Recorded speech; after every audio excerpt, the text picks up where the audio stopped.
Hello students, welcome back to our online classes. I am Seema, your GK teacher, and today I am going to teach you class 4th EVS chapter 6 and the topic is community eating. Okay students, so now open your book and notebook also. इस chapter में आपको मैं कुछ word meanings भी बताऊंगी जिसे आपको notebook पे नोट करना है. Okay, so let's start our chapter. And what is the meaning of community? Okay, community means all the people who live in a particular place, area, etc.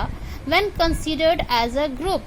community उसे कहते हैं जहाँ एक पर्टिकुलर प्लेस पे सारे लोग मिल करके रहते हैं, जिसे एक ग्रुप में हम लोग कंसिडर कहते हैं, उसे हम लोग क्या कहेंगे? कम्युनिटी कहते हैं. जहाँ भी आप लोग रहते हो, एक ग्रुप बना के रहते हो, तो वो हमारा क्या है? कम्युनिटी. ओके, सो हमारा जो चैप्टर है वो क्या है? Community eating. कम्युनिटी का मीनिंग आप लोगों ने समझ लिया. नाउ नेक्स्ट हमारा क्या है? Community eating. What is the meaning of community eating? When a large number of people eat together on a specific occasion, it is called community eating. जब बहुत बड़े नंबर्स पे पीपल्स जो हैं वो एक साथ बैठ करके किसी स्पेसिफिक ओकेजन पे मिल लेते हैं, खाना खाते हैं, एक साथ मिलते हैं, तो उसे हम लोग क्या कहते हैं? कम्युनिटी ईटिंग कहते हैं. राइट? जैसे आपके घरों में वेडिंग्स होते हैं, फेस्टिवल्स होते हैं, बर्थडे पार्टीज होता है, उसमें आप लोग क्या करते हो? तो बहुत सारे आपके यहाँ गेस्ट आते हैं, उनको इनवाइट करते हो. लार्ज नंबर्स ऑफ पीपल्स होते हैं और आपने किसी ओकेजन पे उन्हें इनवाइट किया है, तो आप जो इनवाइट करते हो तो आप क्या बन जाते हो? होस्ट. ओके, और जो आपके यहाँ आते हैं वो क्या हो जाते हैं? गेस्ट बन जाते हैं. ओके, तो आप बहुत सारे गेस्ट को इनवाइट करते हो, आपके यहाँ आते हैं किसी ओकेजन पे और आप उन्हें फूड सर्व करते हो. तो जब वो एक साथ मिल करके बैठते हैं, खाना खाते हैं, तो उसे हम लोग क्या कहते हैं? कम्युनिटी ईटिंग कहते हैं. ओके, कम्युनिटी ईटिंग जो है वो किसी इंडिविजुअल पर्सन्स के थ्रू ऑर्गेनाइज किया जाता है. कोई एक पर्टिकुलर पर्सन होता है जो ऑर्गेनाइज करता है. जैसे किसी के यहाँ वेडिंग है, आपके फैमिली मेंबर्स में किसी के यहाँ अगर रिलेशन में वेडिंग है, तो पर्टिकुलर जिनके यहाँ शादी होती है वो ऑर्गेनाइज करते हैं इस कम्युनिटी ईटिंग को. फेस्टिवल्स, त्योहारों पे लोग आपको बुलाते हैं, एक दूसरे के घर जाते हो, तो वो लोग पर्टिकुलर इंडिविजुअल्स इनको ऑर्गेनाइज करते हैं. ओके, साथ ही साथ कम्युनिटी ईटिंग से कुछ हमें बेनिफिट्स भी हैं. क्या बेनिफिट्स हैं इसके? तो it teaches us equality and makes us feel a part of the community. ये हमें इक्वालिटी सिखाता है, यानी हम सब एक जैसे हैं, कोई भी बड़ा या छोटा नहीं है. सभी हम उस जगह पे जब आप कहीं जाते हो, एक साथ बैठ करके लंच लेते हो, राइट? तो ये सब जो है हमें क्या सिखाता है? कम्युनिटी ईटिंग इक्वालिटी सिखाता है. साथ ही साथ हमें ये भी एहसास दिलाता है कि हम उस कम्युनिटी के ही पार्ट हैं. ओके, एंड फूड जो सर्व किया जाता है इसमें, ये ओपन एरिया में, ओपन ग्राउंड में सर्व किया जाता है, या बैंकेट हॉल में, और कम्युनिटी सेंटर पे. कहीं भी एक पर्टिकुलर बड़ा सा एरिया होता है जहाँ पे आपको ये फूड सर्व किए जाते हैं. So this is community eating. And our next topic जो है हमारा वो है कम्युनिटी मील का. Community meal and community eating में डिफरेंसेस है students. Community meals. Apart from social occasions, there are some other occasions when many people eat together. These are called community meals. Social occasions को छोड़ करके बाकी दूसरे occasions पे बहुत सारे पीपल्स जो हैं वो एक साथ बैठ करके जब खाना खाते हैं, तो उसे ही हम लोग क्या कहते हैं? कम्युनिटी मील्स कहते हैं. ऐसा कब होता है? तो कम्युनिटी मील्स जो है वो गुरुद्वारा और टेम्पल्स में खिलाया जाता है, राइट? और ये किसी पर्टिकुलर इंडिविजुअल्स के थ्रू ऑर्गेनाइज नहीं होता. ये एक कंप्लीट ऑर्गेनाइजेशन इसके लिए काम करता है, कोई वॉलंटियर्स इसके लिए काम करते हैं, राइट? जैसे गुरुद्वारा में लंगर सर्व किया जाता है, राइट? एक कम्युनिटी मील सर्व किया जाता है, लंगर. ये langar is served in gurdwara and bhandara is served in a temple. Temples में क्या सर्व किया जाता है? तो bhandara. Okay, and people of all religions sit together on the floor and eat. जब लंगर में लोग जाते हैं गुरुद्वारे में, तो वहाँ उनसे ये नहीं पूछा जाता है कि आप किस रिलीजन के हो। वो वहाँ जाते हैं, वहाँ बैठते हैं फ्लोर पे और उन्हें खाना सर्व किया जाता है, और वहाँ उन किसी को इनवाइट नहीं किया जाता, वहाँ कोई गेस्ट या कोई होस्ट नहीं होता है, right. So food is cooked and serve by volunteers. इसमें जो खाना बनाने वाले होते हैं और जो फूड को सर्व करने वाले होते हैं वो वॉलंटियर्स होते हैं, वो गुरुद्वारे की तरफ से ही होते हैं।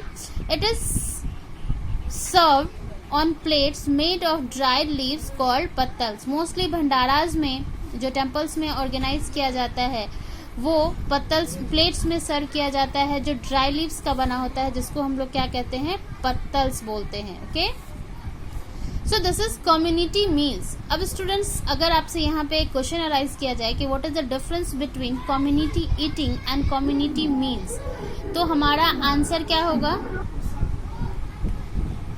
कम्युनिटी ईटिंग जो है वो पर्टिकुलर कोई इंडिविजुअल ऑर्गेनाइज करता है, वो गेस्ट को इनवाइट करते हैं, जब जाकर के वो कम्युनिटी ईटिंग करते हैं। बट कम्युनिटी मील्स जो है वो एक ऑर्गेनाइजेशन के थ्रू ऑर्गेनाइज किया जाता है और इसमें किसी को इनविटेशन नहीं दिया जाता है, हर एक लोग वहाँ जाते हैं और उन्हें फूड सर्व किया जाता है free of cost. Okay, and कुछ और जगहों पे भी कम्युनिटी मील्स होता है, जैसे हॉस्टल्स में।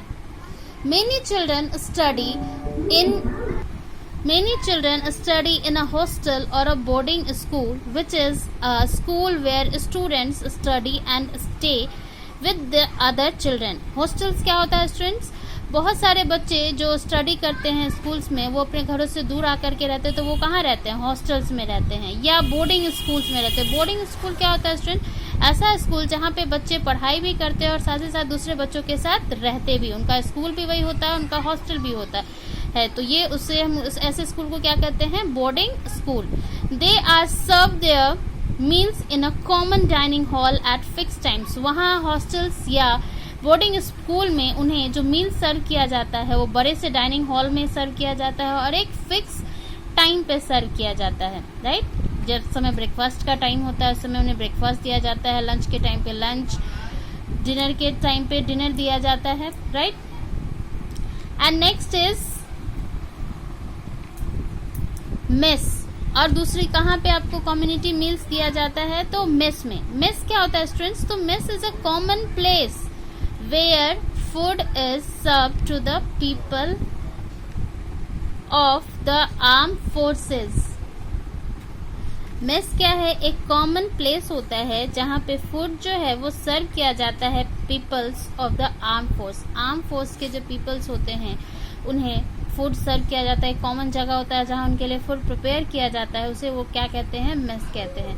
और भी बहुत सारे आपके घरों में आपके जो बड़े भाई बहन होंगे, एल्डर्स ब्रदर सिस्टर होंगे, वो लोग जो बाहर जाते हो, आप लोगों ने सुना होगा, जैसे इंजीनियरिंग कॉलेज या मेडिकल कॉलेज में वो जब जाते हैं स्टडी के लिए, दूसरे भी हायर स्टडीज़ के लिए, तो आप लोगों ने सुना होगा कि उन्हें फूड जो प्रोवाइड किया जाता है वो मेस से में किया जाता है, वो मेस से अपना खाना लेते हैं। वो मेस क्या होता है? एक कॉमन प्लेस है जहाँ सारे बच्चे जाकर के या पीपल्स जो है वो इकट्ठा होते हैं और वहाँ वो फूड लेते हैं।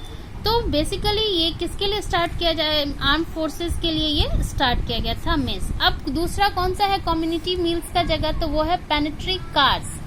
पेंट्री क्या होता है स्टूडेंट्स? तो पेनिट्री एक रूम होता है जहाँ food items, house hold cleaning materials store करके रखा जाता है। पेनिट्री कार्स आपको मोस्टली कहाँ मिलते हैं? तो ट्रेन्स में। In some trains food is serve to the passengers from a pantry. It is served by employees to passengers on their seats. कुछ ट्रेन्स में फूड सर्व करने की फूड भी आपको प्रेफर करवाया जाता है। तो उसमें फूड कहाँ प्रिपेयर होता है आप लोगों के लिए स्टूडेंट्स? तो वहाँ प्रिपेयर होता है पेंट्री कार्स में। और इसको जो सर्व करते हैं उसके लिए रेलवे की तरफ से एम्प्लॉयज होते हैं जो आपके लिए फूड कुक करते हैं और आपको फूड सर्व करते हैं। पैसेंजर्स को सीट बाय सीट जाकर के आपको ये फूड सर्व किया जाता है। और बहुत सारे ट्रेन्स में ये फैसिलिटीज जो है, आप जब ट्रेन्स के टिकट पे आपके साथ ही आपके पेंट्री कार्स में के पैसे भी आपसे ले लिए जाते हैं। ओके, नेक्स्ट है हमारा mid day meals in school. Community meals में ही एक आता है mid day meals in school. ये जो मिड डे मील्स है स्टूडेंट, ये है दोपहर का भोजन। मिड डे मील्स मीन्स दोपहर का भोजन स्कूलों में। राइट। आप लोग स्कूल जाते हो तो जब आपका लंच टाइम होता है तो आप लोग लंच लेते हो ना। लाइकवाइज स्कूल्स में मिड डे मील्स होता है। ये एक प्रोग्राम है जो मोस्टली गवर्नमेंट स्कूल्स में लॉन्च किया गया है, और ये कब लॉन्च किया गया है तो 1995 में लॉन्च किया गया है। ये लंच जो है वो फ्री ऑफ कॉस्ट होता है, इसमें पैसे नहीं देने पड़ते हैं बच्चे को। इसे हम लोग कहते हैं mid day meal. This scheme was started by the government of India. ये जो है गवर्नमेंट ऑफ इंडिया के द्वारा स्टार्ट किया गया था कब, 1995 में। इस मिड डे मील्स को स्टार्ट करने के पीछे बहुत सारे एडवांटेज भी हैं, राइट। जैसे childrens of different religions eat together. इसमें स्कूल्स एक ऐसा कॉमन प्लेस है जहां अलग अलग जगहों से बच्चे आते हैं, सभी अलग अलग रिलीजन्स के होते हैं, वो अलग अलग कम्युनिटी के होते हैं, राइट।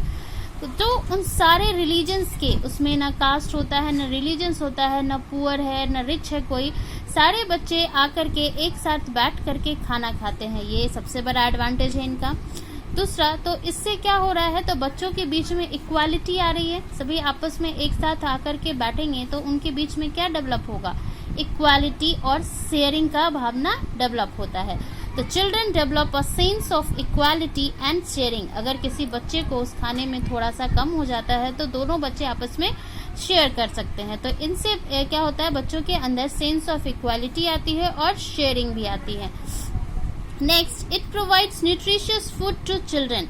इसमें मोस्टली गवर्नमेंट स्कूल में जो पुअर पीपल्स होते हैं उनके बच्चे आते हैं जिन्हें न्यूट्रिशियस फूड नहीं मिल पाता। कुछ ऐसे बच्चे भी होते हैं जिन्हें अपने घरों में न्यूट्रिशियस फूड नहीं मिल पाता है, तो ऐसे बच्चों को यहाँ पे न्यूट्रिशियस फूड भी प्रोवाइड हो जाता है। Next, it attract children from poor homes to come to school to study. जो गरीब लोग होते हैं उनके बच्चे के पास पैसे नहीं होते, जिसके कारण उनकी स्टडी बिछड़ जाती है, तो उन लोगों के लिए भी वो क्या है कि वो लोग वहाँ पे ऐसे परिवार के बच्चे भी अट्रैक्ट होते हैं कि चलो वहाँ जाने पे हमें न्यूट्रिशियस फूड भी मिलेगा और साथ ही साथ उनकी स्टडी भी हो जाती है। तो इससे पुअर होम्स के जो बच्चे होते हैं वो वहाँ पे अट्रैक्ट होते हैं, स्कूल आते हैं फूड के लिए, और साथ ही साथ उनकी स्टडी भी होती है। तो सबसे बड़ा इसको स्टार्ट करने का ये रीजंस था, ओके। और ये हमारे मिड डे मील्स के एडवांटेजेस हैं, ओके स्टूडेंट्स। एंड नेक्स्ट है हमारा कि food reasons and occasions. Next topic हमारा है फूड रीजन एंड ओकेजन। ये जो फूड रीजन एंड ओकेजन्स होता है स्टूडेंट्स, इसका मतलब है कि हमारे इंडिया में बहुत सारे स्टेट्स हैं, ठीक है, बहुत सारे फेस्टिवल्स होते हैं, अलग अलग रीजन्स है, और सभी जगह पे अलग अलग टाइप के फूड जो हैं वो प्रेफर कराते हैं। अलग अलग जगह के लोगों का अलग अलग पसंद होता है फूड में, राइट। और अलग अलग ओकेजन्स पे हमारे यहाँ अलग अलग टाइप के फूड भी सर्व किए जाते हैं। तो अब हमारा जो नेक्स्ट टॉपिक है वो इसी से रिलेटेड है, फूड रीजन एंड ओकेजन।